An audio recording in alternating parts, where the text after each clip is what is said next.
저는 개인적으로 신앙 인물들 중에 꼭 만나 뵙고 싶은, 천국에 가서 꼭 뵙고 싶은 분이 있는데 요셉이 그렇습니다.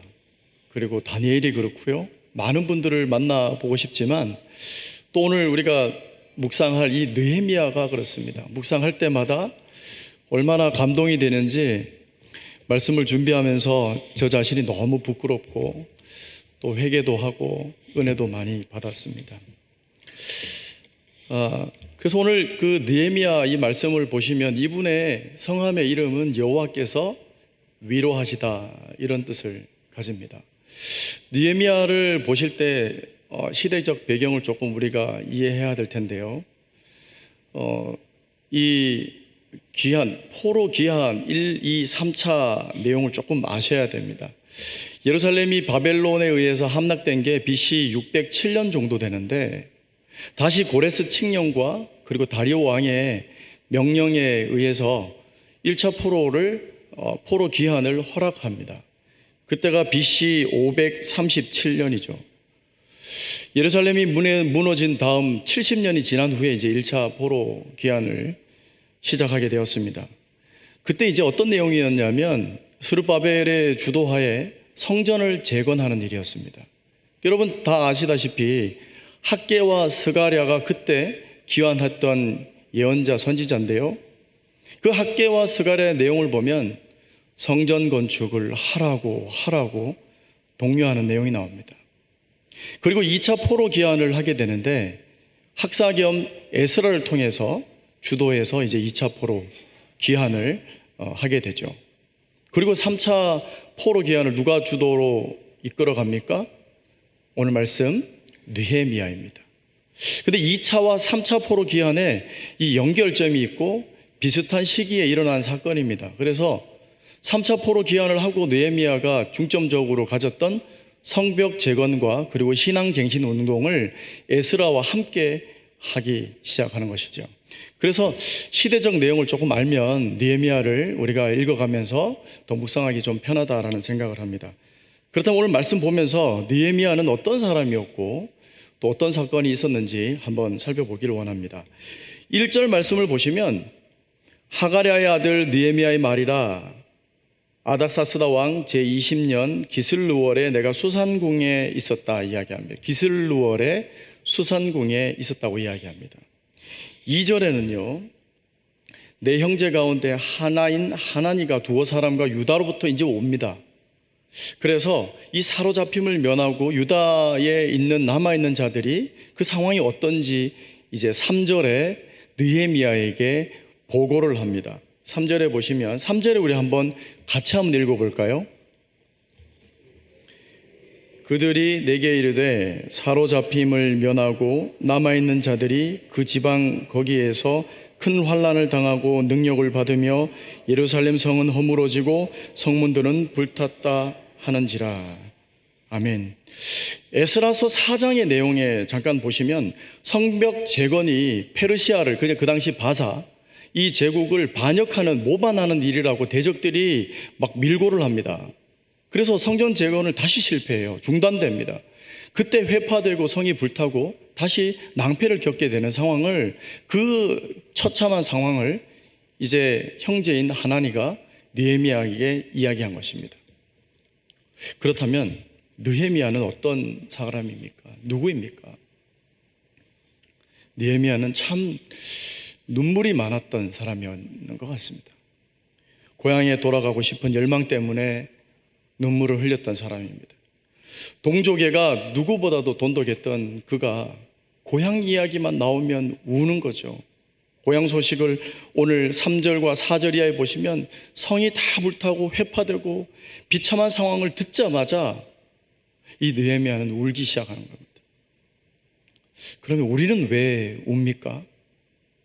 제가 축구 경기를 이렇게 TV로 이제 보다 보면 결승전에 종료 휘슬이 울리기 몇 초 전에 이미 점수 차이가 크게 벌어진 상대팀, 자기가 알아요. 선수들이 알아요.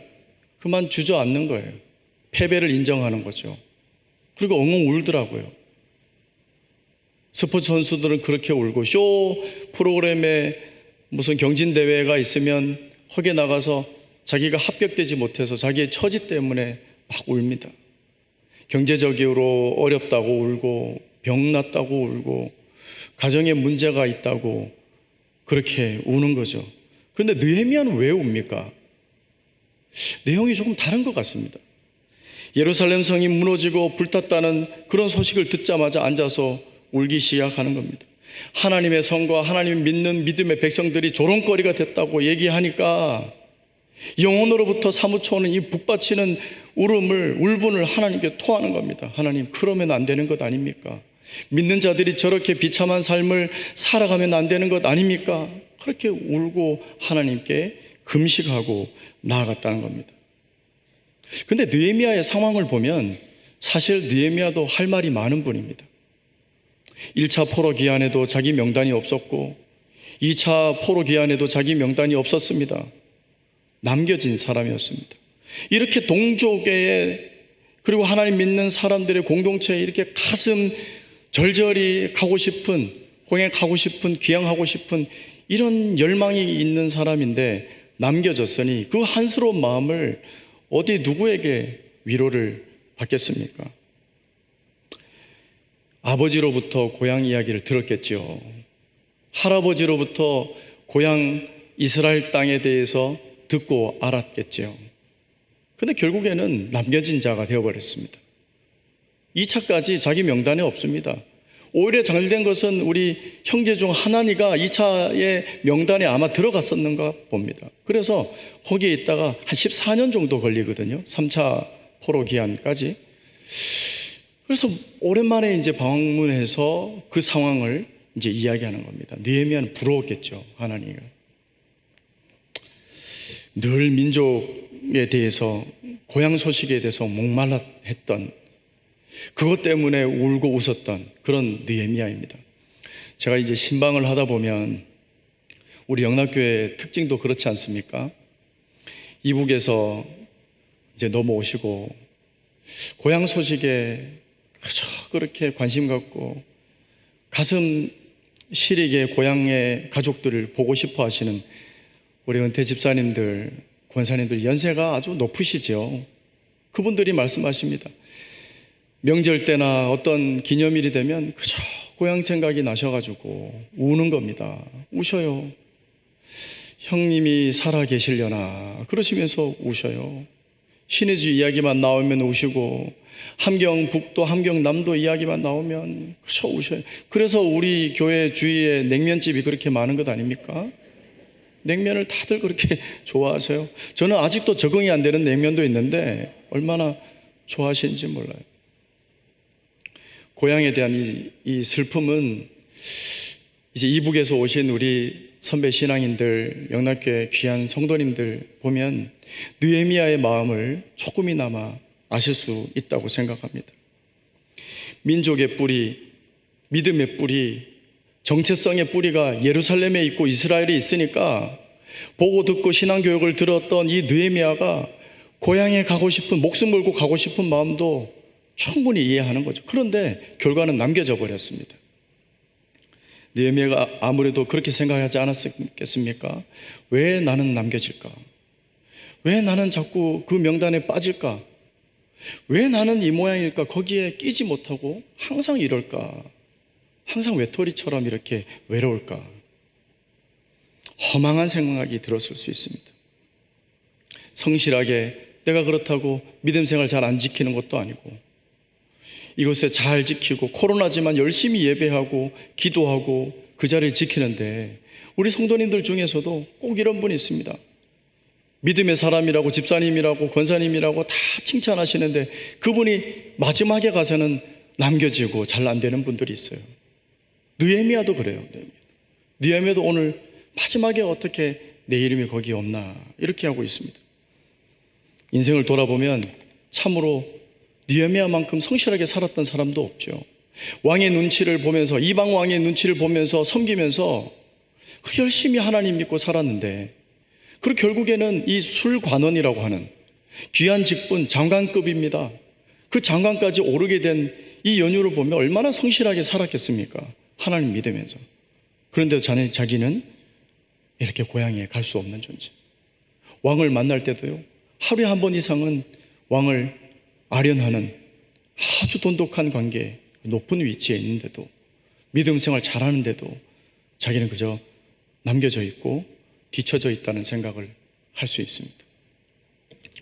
그런데 우리 믿는 사람들은 정말 상황이 이해가 안 될 때는 여러분 생각을 멈추십시오. 하나님의 섭리라고 밖에는 설명할 길이 없습니다. 느헤미야도 그랬다는 거예요. 하나님의 섭리라고 밖에 설명할 길이 없는 거죠. 그래서 느헤미야는 그 삶의 자리에서 절망하지 않고 기다렸습니다. 준비하면서 기다렸습니다. 그냥 기다린 게 아닙니다. 열심히 기도하면서 자기 일을 충실히 해내면서 기다렸다는 겁니다. 우리 4절 한번 볼까요? 4절을 한번 같이 한번 읽겠습니다. 내가 이 말을 듣고 앉아서 울고 수일 동안 슬퍼하며 하늘의 하나님 앞에 금식하며 기도. 상황이 이해가 안 될수록, 절망의 자리일수록 그 자리에서 기도했다는 겁니다. 금식하며 기도했다는 겁니다. 자기를 철저히 서 있으면서 기도의 사람으로 서 있었던 이 느헤미야를 보면 우리는 알 수 있다는 겁니다. 느헤미야는 이렇게 준비하면서 기도의 사람으로 서 있었습니다. 기도의 내용이 이렇습니다. 하늘의 하나님, 이렇게 시작하면서 귀 5절 이하의 기도의 내용인데요, 나의 아버지의 집의 죄와 나의 자손들의 죄와 우리의 공동체 이스라엘의 죄를 내가 회개합니다. 제가 회개합니다, 하나님. 그러면서 공동체의 죄, 자기가 직접적으로 지은 죄도 아닙니다. 선조 신앙인들이 지은 죄를 자기의 죄인 것처럼 가슴 아파하고 애통하고 가슴을 치는 기도를 하고 있는 것입니다. 다시 말씀을 드리면, 하나니가 보고하고 이 사건 가운데 슬픈 소식을, 고향 소식을 전하자마자 이 느헤미야는 반사적으로 그 즉시 기도로 나아갔던 사람입니다. 기도의 사람으로 서 있었던 거죠. 기도로 준비되어 있었던 거죠. 그 슬픔을 가지고 아버지 하나님께 그냥 기도하는 겁니다. 우리가 할 것이 바로 이 대목입니다. 이것입니다. 삶의 자리에서 비참한 현실에서 절망한 것이 아니라 하나님께 기도함으로 기다려야 된다라는 것입니다. 근데 이 기다림이 저와 여러분 너무 힘듭니다. 신앙생활에 어떻게 보면 기다림인데 이 기다림이 너무 힘든 거죠. 병 낫기를 기도하시는 분은 하루에 몇 번이고 천국에 갔다가 지옥에 갔다가 그럽니다. 요즘 같은 이 시기에 사업하시는 분들은 오히려 문을 닫는 게 이익이라고 할 정도로 힘듭니다. 기다리라는 거예요. 그런데 수험생들 어떻습니까? 우리 대학 청년부 우리 이분들 보면 너무나 불쌍합니다.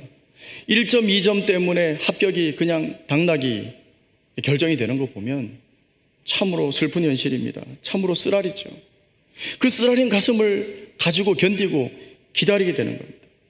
기다림의 시간은 하나님이 어떻게 보면 저와 여러분들을 손으로 감추시고 있는 시간인지 모릅니다. 하나님은 은밀하게 여러분을 숨겨놓을 때가 있습니다. 은밀한 하나님의 크신 손으로 여러분을 덮어놓을 때가 있습니다. 그럴 때는 정말 내가 아무리 노력해도, 아무리 성실하게 나아가도, 금식 기도를 몇십일 해도, 예배를 잘 드려도 그때는 나를 한 명도 안 알아줄 때가 있는 것입니다. 서럽죠. 한 명도 내가 어디 다니는지 취급을 안 하는 사람들이 있어요. 눈여겨보지 않을 때가 있다는 거예요. 하나님이 덮어놓으실 때. 그런데 하나님께서 이렇게 덮어놓으셨다가 열 때가 있습니다. 요셉을 보십시오. 요셉을 감옥에 2년 이상 그 기간 동안 하나님께서 은밀한 중에 쌓아놓고 계실 때가 있었습니다. 모세를 보십시오. 이 광야 40년 동안 연세 많은 우리 모세 선생님 80대까지 그냥 덮어놓고 있는 거예요. 은밀한 중에 그냥 쌓아놓고 계시는 겁니다. 여러분, 모소나무, 모소대나무를 다들 아시죠? 저도 참 재밌는 나무더라고요. 모소대나무는 중국 극동 지역의 지방에 자란다고 합니다. 이 나무의 특징은 뭐냐면 씨를 뿌린 뒤 4년 동안은 무려 3cm밖에 자라지 않는답니다. 4년 동안요. 저는 1년에 3cm인 줄 알았어요. 그냥 4년 동안 3cm밖에 자라지 않아요. 눈에 보일까 말까. 그래서 4년 동안 기다리다 농장 주인은 그냥 지쳐가지고 포기하는 경우가 많이 있대요. 그런데 5년째 되는 해 하루에 30cm 이상 자란다는 거예요. 놀랍지 않습니까? 저만 놀랐습니까? 30cm 이상 자라니까 6주가 되면요 15m나 자란답니다. 그래가지고 갑자기 울창한 숲을, 대나무 숲을 광경을 보게 된다는 거죠. 느헤미야가 꼭 이렇습니다. 하나님의 때가 되니까 이 사람을 역사의 전면에 딱 내세우는 겁니다. 하나님의 때가 되니까 기다렸던 그 인내의 순간, 한순간에 그냥 서러움을 씻어 주시는 것처럼 사람들 앞에 짠 그냥 내세우는 거죠. 그러니까 사람들이 놀라는 거예요. 저 사람이 우리 회사에 있었어? 박 대리 이런 거 원래 잘했어? 갑자기 사람들의 눈에 띄기 시작하는 거예요. 갑자기 하나님께서 열어주시니까, 큰 손을 열어서 이제 보여주시니까. 그래서 11절 말씀이 참 중요합니다. 11절 말씀의 중간 이후에 제가 읽어보겠습니다. 이 사람 앞에서 은혜를 입게 하옵소서 하였나니 그때에 내가 왕의 술관원이 되었느니라. 아멘. 이제 하나님의 손이 열리는 순간입니다. 술 맡은 관원으로 있게 하신 이유, 그 자리에 있는 이유를 하나님께서 설명하시는 순간입니다. 에스더 4장에도 보시면 여러분 다 아시겠지만 사촌 오빠 모르드게가 에스더 4장 14절에 보시면 왕후 에스더에게 이렇게 이야기합니다. 네가 왕후의 자리를 얻은 것이 이때를 위함이 아닌지 누가 아느냐. 왕에게 할 말을 해라, 행할 일을 해라 라고 요청합니다. 에스더 아멘으로 받고 금식하고 기다렸다가 어떤 고백합니까? 중요한 고백을 합니다. 다 아시는 고백, 죽으면 죽으리라, 이런 고백을 하죠. 요셉은 또 어떻습니까? 형들이 종살이로 팔았어요, 애굽에. 창세기 45장에 보면 그 원망할 수도 있고 원수 같은 형들을 이제 대면하게 됩니다. 그때 이야기하기를 당신들이 나를 판 것이 아닙니다. 나를 보낸 것이 아닙니다. 하나님이 보내셨습니다. 그러면서 8절 이하에 보시면 이 나를 바로에게 아버지로 삼으시고 그 온 집의 주로 삼으시며 애굽 온 땅의 통치자로 삼으셨나이다, 이렇게 말씀하는 거죠. 에스더의 왕후의 자리와 요셉의 총리의 자리가 하나님의 분명한 이유를 알 수 있는 대목입니다. 여러분, 어떤 형편에 처할지라도 하나님은 여러분을 그 자리에 두신 이유가 분명히 있다는 사실을 믿으시기를 바랍니다. 나는 나이가 많고 집안 형편이 좀 그런데요, 이렇게 말씀하실 수 있지만 성경에는요, 연세가 높으신 분들이 사역했던 그런 분들 많으세요. 갈렙도 그러시고요, 그리고 모세도 그렇습니다. 가난해서 하나님께서 쓰실 때가 있고요, 또 약해서 하나님께서 쓰실 때가 있습니다. 바울이 그렇지 않습니까? 아주 힘이 세서 하나님께서 삼손도 그렇게 쓰셨습니다. 왕도 쓰시고 종도 쓰시고 이런 겁니다. 성경 친구 이야기 이렇게 보시면 어떨 때는 하나님께서 그 가난하기 때문에 쓰신다고, 어떤 사람은 부자이기 때문에 쓰셨어요. 잘났기 때문에 썼고 또 좀 못하기 때문에 하나님께서 크신 은혜로 사용하셨습니다. 앞서서 사용하고 뒤처져 있기 때문에 하나님께서 쓰셨다는 것을 우리는 좀 기억할 필요가 있는 것입니다. 여러분, 있는 모습 그대로 하나님께서 기뻐하시는 줄 믿으시기를 바랍니다. 우리 말씀을 한 번 더 좀 더 살펴볼 것은, 느헤미야에게 이렇게 자리를 주신 이유를 하나님께 찾는다면, 그래서 하나님께 기다리면서 있었다면 그 시간도가, 그때도 하나님께서 주신다는 것을 우리는 믿어야 될 줄 믿습니다. 이 믿음이 있어야 됩니다. 느헤미야는 그때를 최선을 다해서 준비를 했습니다. 서두에 기도하면서 반사적으로 기도하시던 그런 사람이라고 말씀을 드렸습니다. 우리 1장 1절에 언제입니까? 기슬루월이라고 나옵니다. 이게 우리 원력으로 하면 한 겨울쯤 됩니다. 11월, 12월. 근데 2장 1절 왕에게 제대로 말할 때, 대면에서 말할 때, 이 보시면 니산월입니다. 봄쯤 됩니다. 3, 4월 정도. 그러니까 4개월 동안 뭐 했냐면 열심히 기도했습니다. 열심히 왕을 아련하면서 자기의 일을 수행하고 철저히 했습니다. 그리고 왕에게 대답할 말을, 그리고 계획을 철저히 준비하면서 그 시나리오를 다 짜놓은 것입니다. 이렇게 때를 기다리고 준비한 사람들은요, 하루를 그냥 사는 것이 아니라 하루를 24시간의 단위로 쪼개서 사용합니다. 하나님 이때입니까? 하나님 이 시간입니까? 하나님 말씀하신 시간이 지금입니까? 정오입니까? 2시입니까? 그렇게 쪼개서 사용하시는 거죠. 그래서 2장 2절에 보면 이제 하나님의 때가 된 겁니다. 2장 2절에 자, 한번 제가 읽어보겠습니다. 중간 이유입니다. 얼굴에 수심이 있느냐? 이는 필연 내 마음에 근심이 있음이로다 하더라. 그때에 내가 크게 두려워하여. 2장에 보시면 이 그때라는 표현이 2번 나옵니다. 2장 2절과 6절이 바로 그 표현이 나오는데요. 왕이 어떻게 묻습니까? 왕이 느헤미야에게 묻습니다. 너 평소에는 안색이 괜찮았는데 오늘따라 왜 얼굴에 근심이 있어? 안색이 왜 그래? 이렇게 물어봅니다. 여러분, 술 맡은 관원장 다 익히 들어 다 아시겠지만 술 검시관입니다. 그래서 때로는 왕이 밤에도 찾을 수 있고 낮에도 찾을 수 있고 자주 다닙니다. 자주 왕에게 친구처럼, 술 친구처럼 자주 찾아다니는 겁니다. 그리고 그 당시는 정변이 많이 일어나는 시기이기 때문에 이 술 맡은 관원장 통해서, 이 술을 통해서 왕을 시해하려는 그런 정치적 목적으로 격변이 있기 때문에 왕도요, 이 술 맡은 관원장을 얼굴을, 안색을 잘 살피는 시기입니다. 그런데 근심이 있었다는 거예요. 근데 근심이 있으면 어떻게 해요? 목숨 걸고 행한 행동입니다. 근심이 있으면 안 돼요. 더더군다나 자기 개인적인 사정으로 인해서 얼굴이, 안색이 그렇게 낯빛이 어두우면 왕이 그 자리에서 병사를 불러서 그 자리 직결 처단을 해도 되는, 목숨을 걸고 행한 그런 행위라고 볼 수 있다라는 것입니다. 그런데 무슨 연유인지 이 왕이요, 느헤미야에게 왜 그래? 이렇게 물어보는 거예요.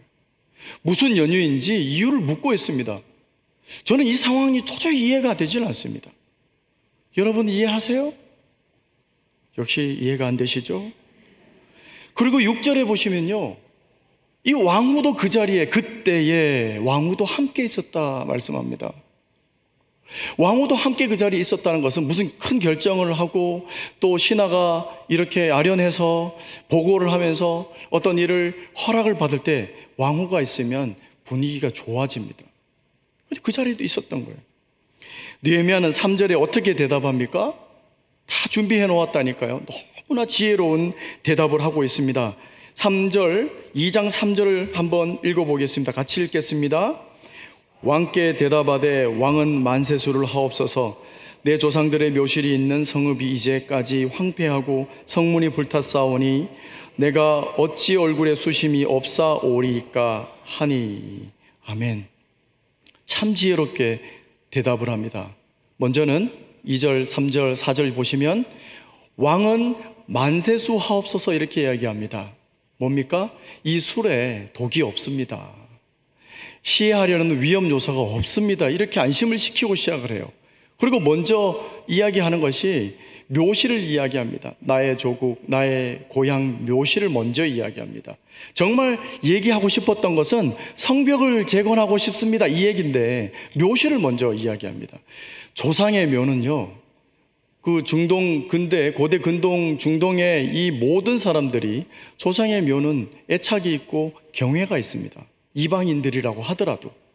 그래서 왕의 마음을 일단 명분을 분명히 얘기하고, 그리고 성이 불탔습니다. 고향 사람들이 다 죽게 되었습니다. 이렇게 얘기하면서 성벽 재건에 대한 이야기를 슬쩍 이야기합니다. 그런데 이해가 더더욱 안 되는 것은 왕이 허락을 합니다. 왜 이해가 안 되냐면 왕이 한 번은 말씀을 드렸습니다. 에스라 4장에 이 재건하려고 했을 때 왕의 명령으로 중단하라고 얘기를 했어요. 근데 다시 재건하라고 제가 하는 것은 설명할 길이 없는 거죠. 그리고 게다가 이 지혜롭게요, 뭐까지 준비했냐면, 내가 동쪽에서 서쪽으로 이동입니다. 동쪽에서 서쪽으로 이동을 해야 예루살렘이 있는 거예요. 1300km나 되는 이 거리를 갈 때 서쪽에 있는 총독들에게 조서를 보내주세요. 통과 증서를 만들어주세요. 그럽니다. 게다가 뭐라고 얘기하냐면, 8장의 이야기인데요, 이 아삽, 8절의 이야기인데, 이 삼림 감독 아삽에게 명령하셔서 성벽에 쓸, 성전의 이 완공을 위해서 필요한 재원들, 재물들 다 좀 나무를 좀 제목을 좀 준비해 주십시오. 왕이 이 모든 것을 다 허락합니다. 말씀드렸듯이 이 사건을 보면서 이해할 수 없는 몇 가지 의문점이 들지 않습니까?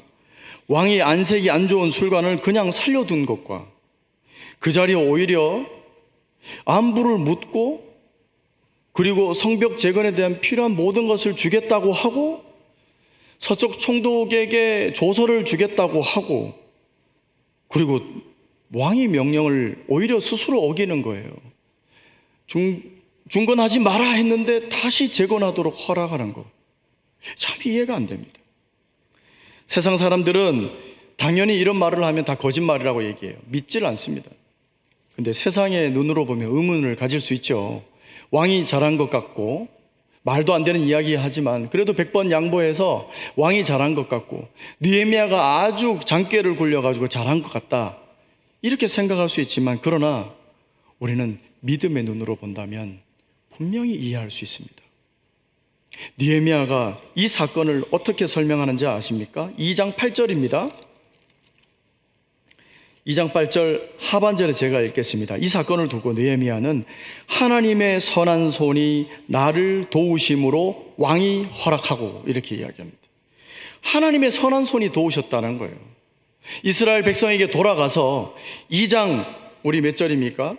2장 16절에도 보시면 그들에게, 이스라엘 백성들에게 성벽을 재건해야 되는 독려하면서 말씀을 전하는데, 하나님의 손이 지금까지 도와주신 내용을 그들에게 선포합니다. 하나님의 손이 도와주심으로, 이렇게 이야기하는 것입니다.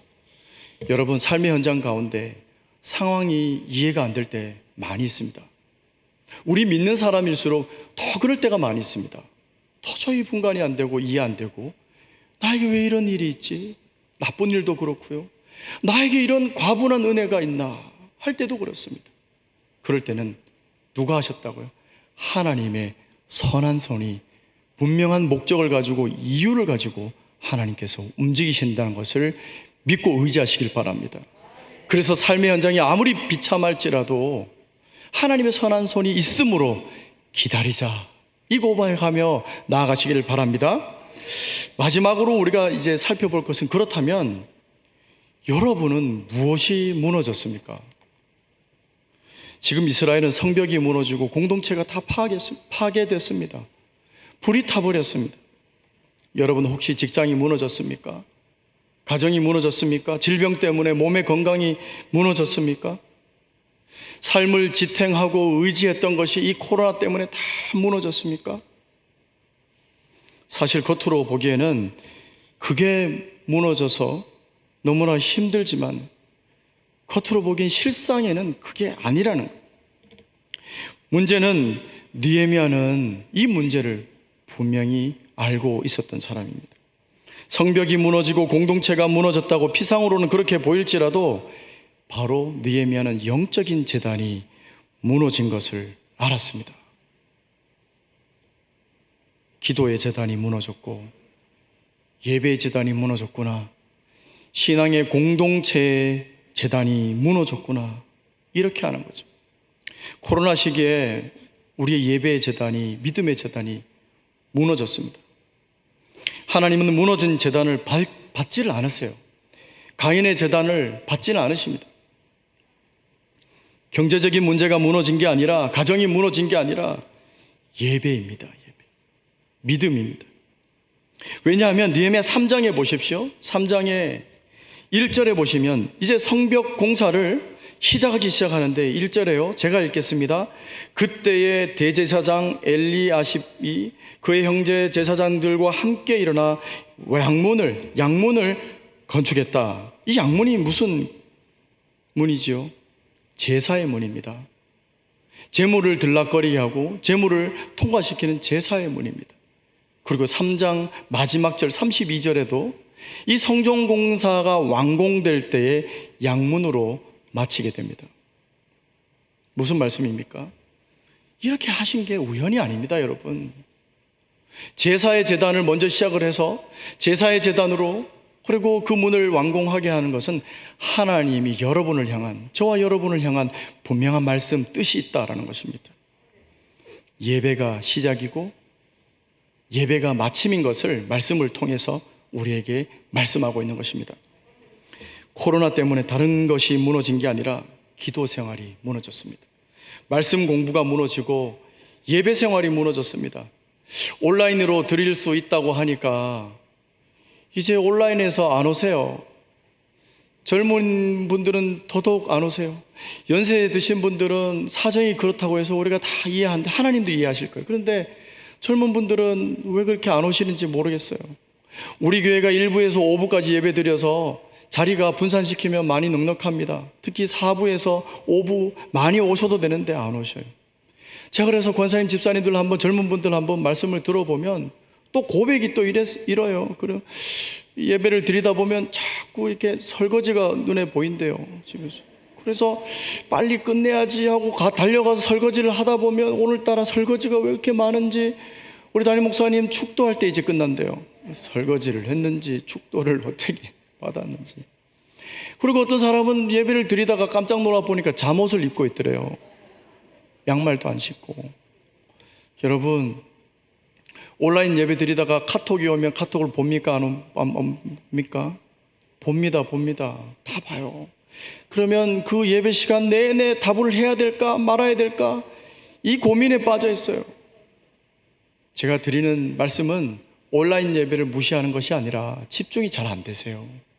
그래서 건강하신 분, 젊으신 분, 나오실 수 있는 분들은 현장 예배 꼭 드리십사 하고 제가 부탁을 드리는 것입니다. 여러분, 지금 힘들고 어려운 시기를 우리 가정, 우리나라 할 것 없이 세계 모두가 이 코로나 때문에 지나가고 있습니다. 그런데 지금도 변함없이 세계 곳곳에서, 우리나라에서, 우리 교회에서 예배의 제단을 재건하고 열심히 살아가시는 분들이 있다는 것을 기억하시길 바랍니다. 말씀을 마무리하겠습니다. 사랑하는 성도 여러분, 나는 왜 이럴까 하지만 그 자리에 두신 하나님의 이유가 분명히 있음을 믿으시기 바랍니다. 그리고 그 자리에서 기도하십시오. 그리고 그 때를 기다리면서 준비하시기를 바랍니다. 또한 진정 무엇이 우리의 삶 가운데 무너졌는지 잘 살피시고 예배의 제단을 날마다 회복하시면서 살아가시기를 주의 이름으로 축원합니다. 기도하겠습니다. 참 좋으신 하나님 아버지, 감사합니다. 저희들을 그 자리에 두신 이유를 하나님께서 분명히 안다 아들아 이렇게 말씀하고 계십니다. 그 자리에서 하나님의 뜻을 찾게 하시고 기도로 최선을 다해서 준비하는 저희들 될 수 있도록 인도하여 주시옵소서. 혹 우리의 삶에 무너진 것이 있습니까? 예배의 제단을, 말씀의 제단을, 기도의 제단을 다시금 재건하게 하여 주시옵소서. 예수 그리스도 이름으로 기도하옵나이다. 아멘.